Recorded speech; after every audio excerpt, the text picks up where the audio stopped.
Hi everyone, welcome to एकाग्रता CA foundation. अगर आप क्लास 12th में हैं और आप बिजनेस स्टडीज का एग्जाम देने जा रहे हैं 22 तारीख को, तो ये वीडियो आपके लिए बहुत इंपॉर्टेंट है। Don't miss this video. अब देखो यार, हम सबको पता है कि एग्जाम टाइम पे कुछ टेंशन हो जाती है, एंग्जाइटी हो जाती है, नर्वसनेस हो जाती है, मन के अंदर से घबराहट आती है।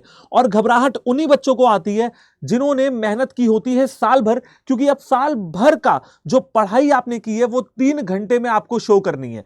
तो टेंशन आना लाजमी है। जब मैं क्लास 12th में था मुझे भी टेंशन रहती थी अपने एग्जाम की। आप कोई भी एग्जाम दोगे तो टेंशन तो आएगी ही आएगी, लेकिन उस टेंशन के बीच में भी आपको कुछ इंपॉर्टेंट चीजों का ध्यान रखना है, उनको भूलना नहीं है। तो आज की इस वीडियो में हम लोग उन्हीं इंपॉर्टेंट चीजों के बारे में बात करने वाले हैं। देखो, हर बच्चा साल भर पढ़ाई कर ही रहा है, लेकिन बेटा मार्क्स उसके अच्छे आ रहे हैं जो अपने उन 3 घंटों को अच्छे से यूटिलाइज कर रहा है। तो सबसे पहली बात यह समझना कि आपका जो भी एग्जामिनेशन सेंटर है आपके एडमिट कार्ड में लिखा है, अगर जाके एग्जामिनेशन सेंटर नहीं देखा है तो देख लो, अगर टाइम हो तो।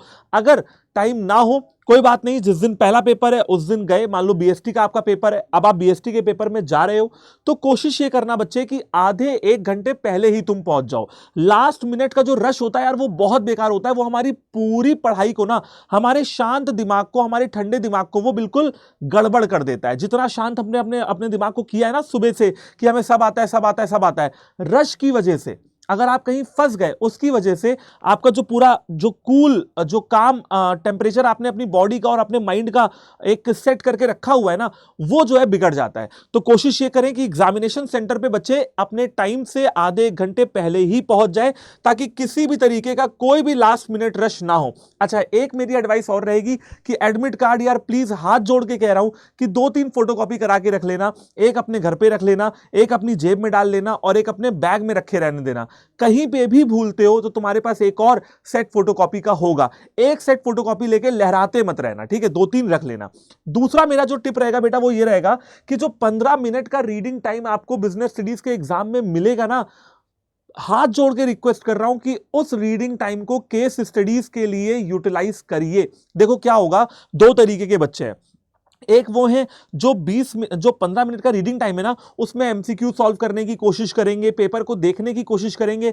मैं आपको यह सजेशन देता हूं अपनी तरफ से, जो मैंने किया था, कि भाई जैसे ही 15 मिनट का रीडिंग टाइम आपको मिल जाए, जैसे ही वो 1 मिनट से शुरू हो जाए, पहले मिनट से ही अपने क्वेश्चन नंबर 34 पे चले आना। अब 34 क्वेश्चन पे क्यों चले आना? क्योंकि पीछे के क्वेश्चंस ही केस स्टडी के क्वेश्चंस होते हैं। 15 मिनट में जितने ज्यादा क्वेश्चन तुम पढ़ पाओ और जितने ज्यादा क्वेश्चंस को क्रैक करके ये समझ जाओ कि ये केस स्टडी किस कंसेप्ट से या किस चैप्टर से पूछी जा रही है, वो तुम्हारे लिए बेस्ट रहेगा। मैं ये कहूंगा कि भाई 15 मिनट सफिशिएंट टाइम होता है। आप अपने सारे क्वेश्चंस को केस स्टडी के पढ़ सकते हो और किस कॉन्सेप्ट या किस चैप्टर से ये केस स्टडी पूछी जा रही है, इसका अंदाजा या पता तुम लगा सकते हो। चलो आते हैं पॉइंट नंबर 3 पे।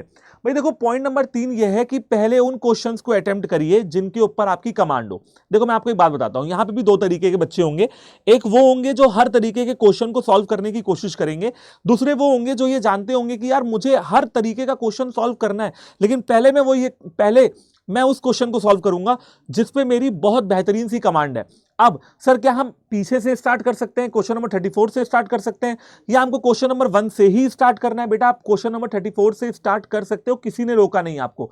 टॉपर की आंसर शीट मैंने आपको दिखाई है और उस टॉपर की आंसर शीट में उस टॉपर ने क्वेश्चन नंबर 34 से ही लिखना शुरू किया था। तो उन क्वेश्चंस को पहले कर लें जिन पे आपकी कमांड ज्यादा हो, या उन क्वेश्चंस पे थोड़ा ज्यादा फोकस रखें लिखते समय कि भाई वहां से तो बिल्कुल भी नंबर नहीं कटने चाहिए। मान लो थोड़े बहुत नंबर कट भी गए किसी 3 नंबर के क्वेश्चन में, 4 नंबर के क्वेश्चन में, तो ज्यादा से ज्यादा क्या होगा, 80 में से 75 आएंगे, 75 आएंगे, लेकिन आएंगे तो सही। लेकिन अगर आप क्या करोगे, सारे के सारे क्वेश्चन आपको नहीं ही आते हैं, पहले उनको अटेम्प्ट कर रहे हो, तो फिर वहां पे कॉन्फिडेंस भी लूज होगा और एग्जामिनर के ऊपर भी अच्छा इंप्रेशन नहीं पड़ेगा। आते हैं बच्चे पॉइंट नंबर 4 पे। पॉइंट नंबर 4 ये, भैया मैं चीख चीख के पिछले 1 साल से बच्चों से कह रहा हूं कि बिजनेस स्टडीज में जितना ज्यादा पढ़ना इंपॉर्टेंट है ना, 1 साल में जितना तुमने पढ़ा है उससे ज्यादा इंपॉर्टेंट है उन 3 घंटों में तुम्हारी प्रेजेंटेशन। एग्जामिनर तुम्हें तुम्हारी प्रेजेंटेशन पे नंबर देता है, तुम्हें तुम्हारी नॉलेज पे नंबर देता है, तुमने साल भर कितना रगड़ा है उस पे नंबर नहीं देता है। तो ध्यान से कान खोल के मेरी बात सुनना, फ्लो चार्ट, डायग्राम और टेबल्स का इस्तेमाल जरूर से जरूर करना। सर ये फ्लो चार्ट बनाते कैसे हैं? बिल्कुल ऐसे जैसे मैंने यहाँ पे आपको दिखाया हुआ है, ये मैंने बनाए हैं। अब मान लो लेवल्स ऑफ मैनेजमेंट से क्वेश्चन आता है तो ये बना के आओ, जरूरी है, उसके बाद एक्सप्लेन करो। फंक्शनल फोरमैनशिप से क्वेश्चन आता है तो ये बना के आओ, इट इज इंपॉर्टेंट, उसके बाद एक्सप्लेन करो। और अगर सेंट्रलाइजेशन, डिसेंट्रलाइजेशन, डेलीगेशन से आता है तो बेटा ऐसे डायग्राम्स आपके लिए इंपॉर्टेंट है, बात को समझना। यहीं पे एग्जामिनर इंप्रेस होता है और वो आपको पूरे नंबर देने की कोशिश करता है अगर आपने गलतियां नहीं की हैं लिखने में तो। समझ गए ना? तो डायग्राम, फ्लो चार्ट्स का साथ आप बिल्कुल भी मत छोड़ना। हर क्वेश्चन में मैं कहूंगा जितने क्वेश्चन आपके सब्जेक्टिव आ रहे हैं ना एमसीक्यू को छोड़ के, हर क्वेश्चन में डायग्राम बनाओ बेटा, हर क्वेश्चन में डायग्राम बनाओ, हर क्वेश्चन में फ्लो चार्ट बनाओ।